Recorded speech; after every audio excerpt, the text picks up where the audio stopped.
कृष्णाय वासुदेवाय हरे परमात्मने प्रणतक्लेशनाशाय गोविंदाय नमो नमः।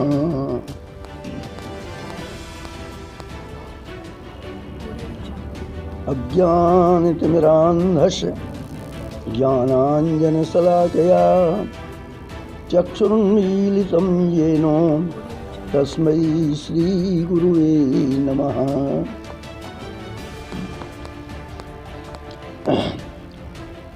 नारायणसमुद्भूतां विष्णुस्वामिमध्यमाम् अस्मदाचार्यपर्यन्तां वन्दे गुरुपरम्पराम्। वसुदेवसुतं देवं कंसचाणूरमर्दनं देवकी परमानंदं कृष्णं वन्दे जगद्गुरुं। बंधुओं, आज परम पुण्य का शुभ दिन है।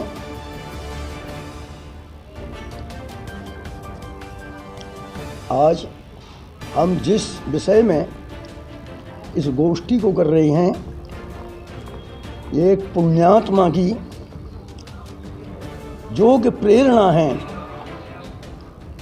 आप सभी जानते हैं कि अपने गुरुजी श्री गोपाल वैष्णव पीठाचार्य गोलोकवासी महाराज श्री की 11वीं पुण्य तिथि, उसके ही उपलक्ष्य में, उस प्रसंग में भगवत प्रेरणा से मथुरापुरी की दंडवती परिक्रमा, अंतर्गृही परिक्रमा और पैदल दुग्धधार परिक्रमा, इन तीनों कार्यक्रमों को साथ में लेकर के एक आयोजन जो अपनी श्री गोपाल वैदिक सद्धर्म संरक्षण समिति है, उसके उत्सव आयोजनों की श्रृंखला में इस बार इस आयोजन के लिए कर रही हैं। महाराज श्री के प्रथम पुण्यतिथि पर, चतुर्थ पुण्यतिथि पर हम 2 बार मथुरापुरी की पंचकोशी दंडवती परिक्रमा को कर चुके हैं, दुग्धधार को भी कर चुके हैं। तो सभी भक्तों के, सेवकों के हृदय में ये आया कि अब 10 वर्ष पूर्ण होकर के 11वीं पुण्यतिथि है, तो बाबा की स्मृति में ये भी कार्य फिर हो जाना चाहिए। बंधुओं, ये तो है मुख्य इसका संकल्प लक्ष्य। इसके भीतर अपना दूसरा संकल्प है कि ये मथुरापुरी जो है, ये मथुरापुरी अनादि काल से चली आ रही है। प्रत्येक युग में इस मथुरापुरी की गरिमा हमको प्राप्त होती है। भारतीय जितने भी वेद, पुराण, धर्मशास्त्र, इतिहास, उन सभी में मथुरा की विशेष महिमा हमारे लिए प्राप्त होती है। उन सभी को देख करके हृदय में ऐसा आया कि इसके लिए देर से अबेर से कैसे भी शासन के भी द्वारा अब तो तीर्थ इसके लिए घोषित कर दिया गया। हम बार बार इसी दुहाई को करते रहे, भगवान ने सुना और सब मथुरा तीर्थ, ये तीर्थ ही नहीं है, ये पुरीश्वरी है, तीर्थेश्वरी है और अपनी ब्रजेश्वरी है। विश्राम घाट के दोनों तरफ 12 घाट जो हैं वो गायत्री मंत्र के अक्षरों से गर्भित हैं। प्रत्येक तीर्थ और पुरियों का वहाँ निवास है। ये मथुरापुरी में सभी तीर्थों का, सभी देवों का यहाँ निवास जो है, उन सभी का दर्शन, उन्हीं का बंधन, उन्हीं की प्रदक्षिणा, ऐसी ये मथुरापुरी की परिक्रमा है। और उस परिक्रमा का हमको बहुत धर्मशास्त्रों में उल्लेख मिलता है, जिनमें 2 ही नाम आती हैं, मथुरापुरी और अयोध्यापुरी। उन दोनों की अक्षय नवमी को विशेष करके प्रदक्षिणा होती है। ये सभी में आता है। मथुरा परिक्रमा, अयोध्या परिक्रमा अक्षय नवमी को। अक्षय नवमी है वो सतयुग उगादी है। अक्षय नवमी के दिन सतयुग का शुभारंभ हुआ और अपना जो ये सम्मत चलता है विक्रम सम्मत, इसका नव संवत्सर जिस दिन नवरात्रि बैठती है उससे प्रारंभ होता है और त्रेता का युग का आरंभ होता है अक्षय तृतीया से। और माघ के महीने में अमावस्या द्वादशी तेरस, इसमें द्वापर का युग प्रारंभ होता है और क्वार के महीने में कलयुग का प्रारंभ होता है। ये सबकी शुभारंभ तिथि हैं। कब से कौन युग हुआ, तो उन चारों युगों में हमको मथुरा का महत्व मिला। 12 अवतार में इस भूमि का जब उद्धार हुआ, 12 भगवान ने अवतार धारण करके रसातल से भूमि को लेके आए। मार्ग में हिरण्याक्ष ने रोका, उसका वध किया और भूमि को लेके आए तो जलमग्न चारों तरफ स्थलों को देखा, कहाँ इस भूमि को ठहरा में। तो उस स्थिति में बारहा जी ने, जो साक्षात विष्णु के अवतार प्रथम अवतार थे, उन्होंने अपनी आधार शक्ति से एक स्थल के लिए प्रकट कर दिया जल के बीच में। उस स्थल के ऊपर डाढ़ा से उतार करके वो भूगोल मंडल जो था, उस ब्रह्मांड मंडल भूगोल को उस पर स्थापित किया और आधार शक्ति से उसको जल के ऊपर टिका दिया। उसको आशीर्वाद दिया कि तेरा किसी भी युग में, किसी भी कल्प में, किसी भी मनमंत्र में कभी भी तेरा कोई भी क्षति नहीं होगी, तेरा कोई नाश नहीं कर सकता है। मैं तेरे लिए स्थापित करता हूँ, तू सुरक्षित रहे। अपने सुदर्शन चक्र को छोड़ा, वो सुदर्शन चक्र उसके ऊपर घूमने लगा। तभी संकल्प में हम और आप बोलते हैं सुदर्शन चक्र संरक्षिते, और उसका नाम रखा गोलोक सदृश मथुरा मंडले। वो मथुरा मंडल का पुराणों में नाम माथुर मंडल आता है। माथुर मंडल, मथुरा मंडल, कुछ भी कहो। और उसकी राजधानी जो है वो ये मथुरापुरी है। उसके अंतर्गत ये वृत्त 84 कोष मंडल आता है। ये सब उसके अंग हैं मथुरा के। ये राजधानी जिसका मुख्य तीर्थ जो है ये विश्रांत है, सुदर्शन चक्र से संरक्षित, और बारहा जी के द्वारा इसकी स्थापना हुई, इसलिए हम और आप बोलते हैं बारहा क्षेत्र। और फिर शिवजी इस अद्भुत लीला को देख करके प्रसन्न हुए तो भगवान ने कहा तुम इसकी सुरक्षा को देखना। तो उनको शिवजी को यहाँ की सुरक्षा का कार्यभार दिया। वो भूतेश्वर क्षेत्र भी बोलती। तो ये आद्वारा भूतेश्वर क्षेत्र सुदर्शन चक्र से संरक्षित, ऐसा ये भगवान का स्थल है। इसका कोई भगवान के जन्म प्राकट्य से ही, कृष्ण से कोई इसका वो मानती हैं, वो ऐसी बात नहीं ने। ये तो यथा तो भागवत में स्पष्ट कहा है, मथुरा भगवान यत्र नित्यम सन्निहितो हरि। हरि भगवान जो हैं वो सदा उनका सन्निधान है। प्रातः काल उनका तेज विश्राम घाट पर रहता है, मध्याह्न का तेज उनका दीर्घ विष्णु में रहता है, और सायंकाल का तेज उनका केशव देव में जन्म स्थान पर रहता है। ये सब पुराणों की अलग अलग विशेषताएं हैं। इन तीनों स्थानों की महत्ता, इसमें यहाँ के मुख्य अधिष्ठाता देवता केशव देव हैं। केशव देव में तीनों देवताओं का स्मरण हो जाता है, ब्रह्मा विष्णु महेश। कौ से ब्रह्मा, ईश से शिवजी और बौ से वासुदेव, तीनों का इसमें समा केशव। ऐसे केशव भगवान यहाँ हैं। तो ये मथुरापुरी जो है ये चारों तरफ फैली हुई है, एक जगह पर सीमित नहीं है, परंतु उसका जो परिक्रमा प्रदक्षिणा मार्ग है, सभी देवताओं को दाएं करके परिक्रमा होती है, उसी से ये परिक्रमा होती है। त्रेता में भी श्री राम जी के पास में यहाँ मथुरा के तट पर निवास करने वाले ब्राह्मणों को जब लवणासुर और मधुदानव ने ज़्यादा सताया तो वो राम जी के दरबार में जाकर के पुकारे, प्रार्थना की। उन्होंने शत्रुघ्न जी को हनुमान जी साथ भेज करके और यहाँ भेजा।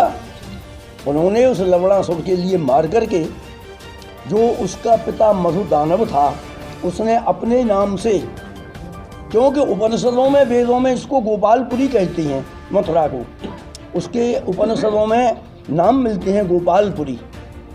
तो वो गोपालपुरी को उसने अपना मधुपुरी ऐसा नाम किया, जब जिसका चलता है वो अपना नामकरण कर देता है। तो मधुपुरी कर दिया इसको।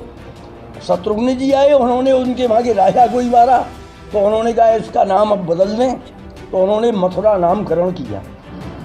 मथुरा नामकरण में एक विशेषता है, मथुरा, उसको यदि हम तुम होठ थप्पा बनवाएंगे, लगाएंगे उल्टा और हो जाएगा सीधा। उसको यदि उल्टा करके देखो तो राम बन जाएगा, बीच में रह गया थू। तो वो कहती हैं, हनुमान जी ने इसका भाष्य कर दिया कि जो राम का नाम नहीं ले उसके मोड़े में थू माने थूक है, उसमें राम का नाम नहीं है। ऐसा ये राम नाम से अंकित मथुरा को किया शत्रुघ्न जी। द्वापर युग आया तो द्वापर युग में भगवान का, तो भगवान ने कहीं और जगह नहीं लिया, किसी पुरी में जन्म, किसी देश में नहीं लिया। उनने कहा मेरा तो घर है वहाँ, कोई बाहर जाता है घूमने फिरने को तो अपने ही तो बगला में, अपने ही तो स्थान पे ठहरता है। भगवान ने कहा मैं जन्म लेके जाऊँगा तो मथुरा में ही जाऊँगा, वो मेरा स्थान है। कि भगवान के सभी अंश हैं, हम तुम जीव मात्र सभी चराचर में सभी अंश हैं, सब देवता हैं, सभी अवतार हैं, वो भगवान के अंश से अंशावतार हैं, कला अवतार हैं। कृष्णस्व भगवान स्वयं एते चांस कला पुंसो कृष्णस्व भगवान स्वयं। तो भगवान का वास्तविक शरणागति लेना, शरणागति में जाना, भक्त मार्ग में प्रवेश करना, उसके लिए सबसे पहले अपने यहाँ आता है आत्मसमर्पण। नवदा भक्ति होती है, उसमें सभी हैं भगवान के मनाने की, परंतु जब तक आत्मसमर्पण नहीं होता है तब तक भगवान उसके लिए कृतार्थ नहीं करते हैं, अपने पास में नहीं बुलाते हैं। तो ऐसी स्थिति में वो अंतिम जो भक्त मार्ग की स्थिति है उसमें प्रणपात बतलाया है, उसको कहते हैं प्रपत्ति। प्रपत्ति माने शरणागति। तो ये शरणागति का प्रतीक है दंडवती परिक्रमा। देखिए गोवर्धन लीला में इंद्र ने भी आकर के शरणागति ली, ब्रह्मा जी ने जो कुछ भी छल किया भगवान से आकर के माथे रगड़े, बलि राजा ने भी माथा रगड़ा। तो इस प्रकार से अलग अलग इनके उदाहरण हैं। उद्धव जी आए ब्रज में, वो भी लोटपोट हुए। अक्रूर जी आए, उनने भी दंडवती लगाई। तो दंडवती का प्रतीक ये है, किसी भी देवता को हम और आप कोई एक भी नमस्कार करेंगे तो 10 अश्वमेध यज्ञ करने का फल मिलता है देवता को नमस्कार करने में, प्रणाम करने में। परंतु कृष्ण को जो प्रणाम करता है उसका पुनर्जन्म कभी नहीं होता है, वो भगवान की शरण में पहुंच जाता है। ये इसका रहस्य दंडवती का। इसलिए हम और दंडवती परिक्रमा जो है ये उत्कृष्ट है। हम और आप कहते हैं नमस्कार, तो वो मुख से भी होता है, किसी से नमस्कार कह दिया। आजकल की फैशन में तो एक हाथ कर दिया, हाथ मिला लिया, ऐसे करने से भी हो जाता है, मोड़े से बोलने से भी हो जाता है। पर ये दंडवत जो होती है वो 3 प्रकार की होती है। प्रणाम उसी को किया जाता है जिसकी कुछ छाप हो जाती है अपने ऊपर, तभी किसी के लिए मस्तक टिकता है। जो अपने बड़े होते हैं उनके लिए मस्तक नवा करके प्रणाम होता है। ये नहीं होता है संत से चलते जाओ, किसी से बस बोल दिया जय गोपाल, ऐसे नहीं ना। उनके लिए नमस्कार होता है, बराबर कैसे नमस्कार बोल दो। बड़े के लिए प्रणाम होता है। और किसी के लिए यदि तुमने गर्दन झुका दी, हाथ टेक लिए, घोंटू को टेक दिया, वो पंचांग दंडवत होता है। और साष्टांग दंडवत वो है कि अंग पाँव से लगा के मस्तक तक शरण में हो जाना, सबसे उच्च कोटि की दंडवती है। वही दंडवती का प्रतीक है जो आप देखती हैं कि राज्य में आर्निश रखती रहती है। मथुरा की आज तक कभी नहीं हुई। ये अपनी पीठ से ही हमने ये किया, 2 बार किया, 2 बार का हमने परिणाम देखा कि अब तक अधिक के महीने में अनेकों आदमियों ने दंडवती परिक्रमा लगाई। अब ये 3रे बार हम इसी लक्ष्य को कर रही हैं और ये प्रार्थना भगवान से कह रही हैं कि हमारी यमुना जी का जो प्रदूषण है इससे उसको मुक्त करके स्वच्छ करिए, जिससे मथुरा की और ब्रज की शोभा बनी हुई है। ये सब इसमें लक्ष्य भरे हुए हैं इन सभी उद्देश्यों से। और एक महान उद्देश्य ये है कि मथुरा में रह करके मथुरा के महत्व को मथुरा के लोग नहीं जानते हैं और इधर उधर के अंगों के लिए वो विशेष समझती हैं। उनको सुबोध करने के लिए कि मथुरा की गरिमा को समझो, केवल जल में रहने वाले मेंढक मछली के समान न रहो, इसके महत्व को दूसरे को बतलाओ, तब इस मथुरा की और गरिमा। तो हम तो ये भी लक्ष्य ले रही हैं कि इन सब बातों से यदि जागृति होगी और सनातन धर्म में चेतना आएगी तो सभी भक्त मार्ग में सभी का प्रवेश होगा और मथुरा का गौरव बढ़ेगा। इस भावना से लेकर के हम ये 28 तारीख को पहले अंतर्ग्रही करेंगे। अपने जो चौबियापाड़े में अंतर्ग्रही के बगैर कोई परिक्रमा पूर्ण होती नहीं है। बड़ी बड़ी ब्रज यात्रा भी पहले अंतर्ग्रही होती है और फिर ये पंचक्रोशी परिक्रमा दंडवती होगी।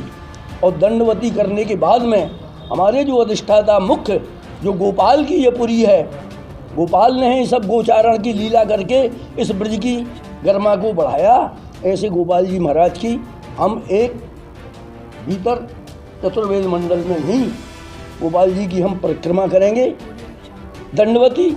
और उसके बाद में जो कोई उसमें सम्मिलित नहीं हो सके सभी के लिए, बच्चा हों, स्त्री हों, वृद्ध हों, जो हों, वो सब पैदल यात्रा और दुबली की धार की यात्रा, ये 3 कार्यक्रमों के साथ हमने ये कार्यक्रम किया है। ठाकुर जी से यही हम प्रार्थना करती हैं कि हमारे इन उद्देश्य और इन प्रयोजनों को सफल करते हुए भगवान इस कार्य को निर्विघ्न पूर्ण करेंगे और आप सभी का इसमें सहयोग रहेगा। तो मैं जानता हूँ कि ये निश्चित एक मथुरा में एक अद्भुत उत्सव जैसा ये दंडवती का प्रचार प्रसार और मथुरा की गरिमा बढ़ाने में एक और सहयोगी बन जाएगा। बस इन्हीं कामनाओं के साथ मैं आप सभी के लिए धन्यवाद देता हूँ कि आप आए और आज धर्म के और मथुरा के विषय में कोई चर्चा हुई, इससे मेरे हृदय में बहुत आनंद हुआ और ऐसे स्थल में हुआ, ऐसे महात्माओं की स्मृति में हुआ। बस इतना ही कह करके मैं कहता हूँ सर्वे भवन्तु सुखिनः, सर्वे सन्तु निरामया, सर्वे भद्राणि पश्यन्तु, मां कश्चित् दुःख भाग् भवेत्। जय गोपाल।